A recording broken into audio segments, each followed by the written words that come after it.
Hey guys, Nick here, and welcome to the Omniverse of Nick's next WWE tale, story exclusive and to the WWE Universe. What if John Cena stayed in WWE full time? The penultimate part. So, before we get started, be sure to smash the like button and subscribe to the Omniverse of Nick, and check the About tab and homepage so you don't miss anything that the future and the past and present of the Omniverse has to offer. Now, with all that said, let's begin. We open up where we ended off last time. Goldberg has entered in John Cena's United States Open Challenge match on Raw. So the match begins. John Cena instantly from the gate tries to go for the shoulder tackles, but Goldberg goes for a spear and gets him. Then he goes for a jackhammer, but right as John Cena is getting pulled up, he holsters himself back and catches Goldberg in an AA and then in an STF. But Goldberg military presses him and then spine buster. And then he lays in wait and he gets him with a spear. One jackhammer and Goldberg defeats Cena and is the new United States champion.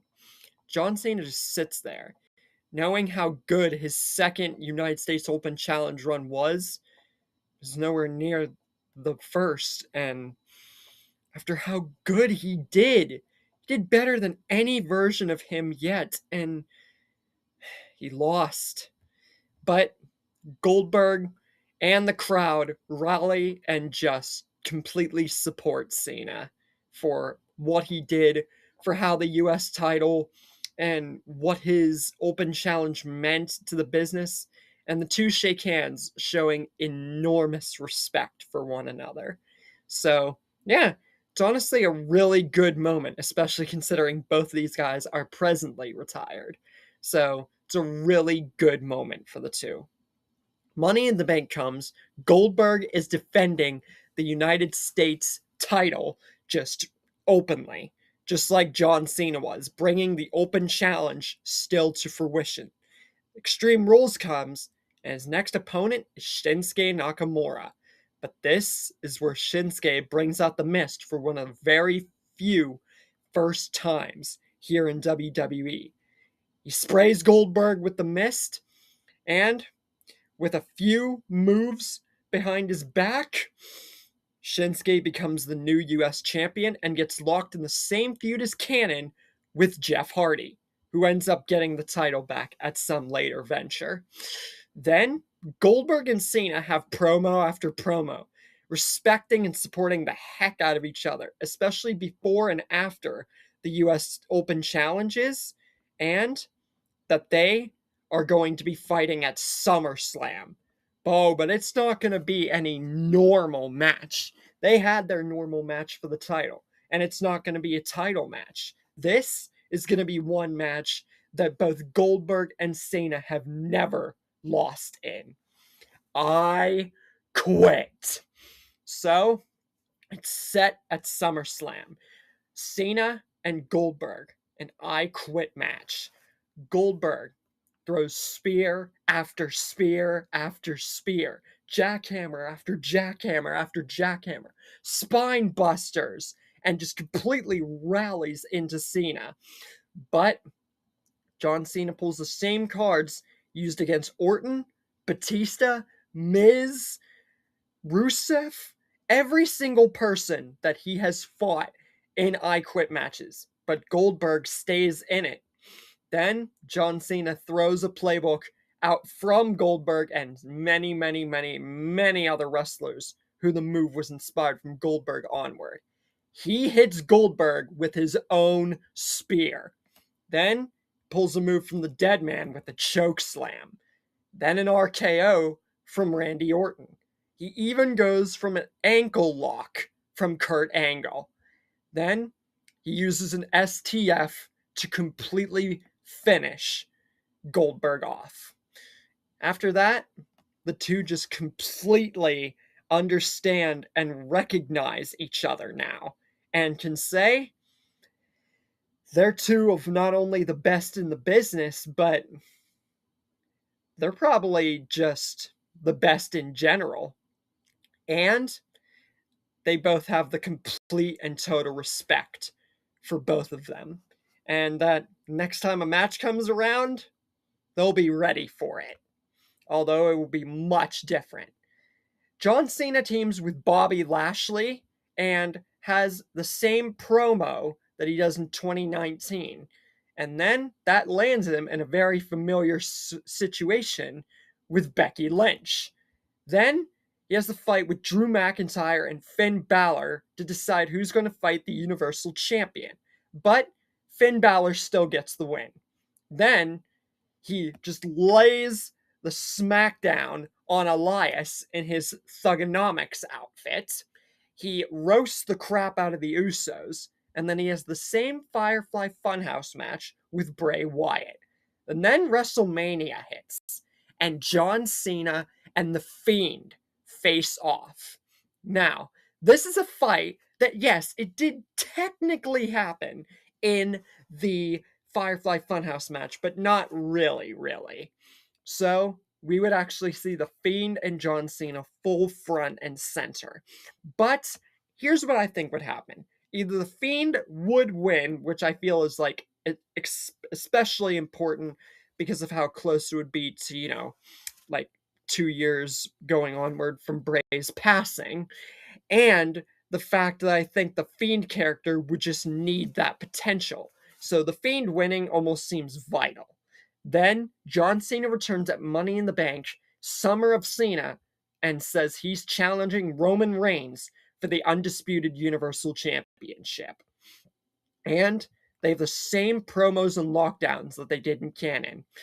Roman says, "Really? You're going to be coming back after all these little shifts? You've had a great career, John Cena. 16 championships, multiple United States title runs, open challenges. You even give a guy like Goldberg, who I've beaten, by the way, a chance at your little challenge. You've almost done it all. But I've done something you'll never do. I am the undisputed Universal Champion. I've beaten almost everyone in this business, which almost puts us on the same boat. But you ain't better than me. You think that just because you quit Hollywood all those years ago, that gives you the right to make yourself equal to me? Here's the deal.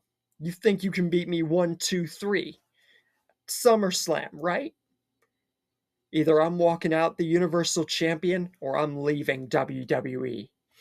John Cena says, you just made the biggest mistake of your life.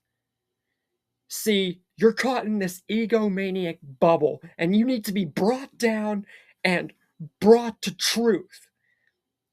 I have never left. The reason I quit Hollywood's not because I wanted to be better than anybody, not because I wanted to prove a point. I stayed here and stayed behind because I freaking love this business. You can't say the same. And I bet your little crony back there, Paul Heyman, and your little cousins, they can't defend you either.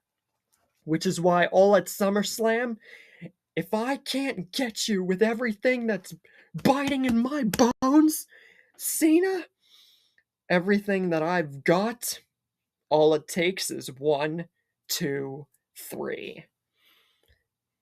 And Roman, he's definitely looking at Cena a lot more cautiously than how he did in canon.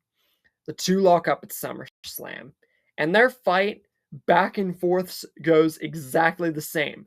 Back and forth, after back and forth, after back and forth. But it all changes when John Cena delivers what would be his pretty much last gasp and rally, and basically like the last thing before Roman finished him in canon, the Avalanche AA. But when Roman uses Superman punch and tries to lock in a hold, Cena doesn't give. Even spears and just everything Roman's thrown at him. At this point, both of them are on the ground.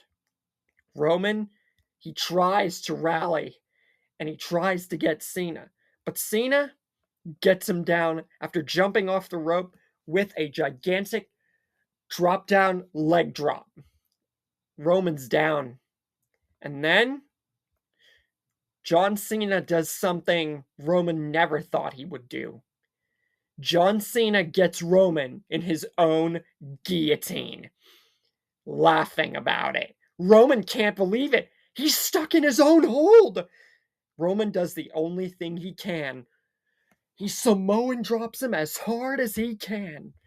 But John Cena kicks out just like he did. 2.999. It's like he's fighting a version of himself. Roman is starting to lock it in his mind, and he's thinking he might actually lose the title. It's all starting to come ahead, and it's like, what can he do? He used his own move against him. And then John Cena, with Roman Reigns distracted, delivers a Superman punch, a 5-knuckle shuffle, and an AA. And with this, he solidifies himself as 17-time champion. The never seen 17. How will the finale next time and Cena's run as the champion go without Roman's historic title reign? Will Cena take that monicum and truly show that for all these years, especially since he stayed behind and never went to Hollywood, he is the face and the greatest of all time in WWE? What will happen to Roman, especially with no solo, no extra bloodline, such a late, poor development in the bloodline? What's going to happen to Roman and, Cody and just everything leading up to future WrestleManias and main events? Now that John Cena might take the monicum of the greatest historic title run that we had ever seen in WWE, and as the never seen 17. Find out in the finale next time. And trust me, it's going to be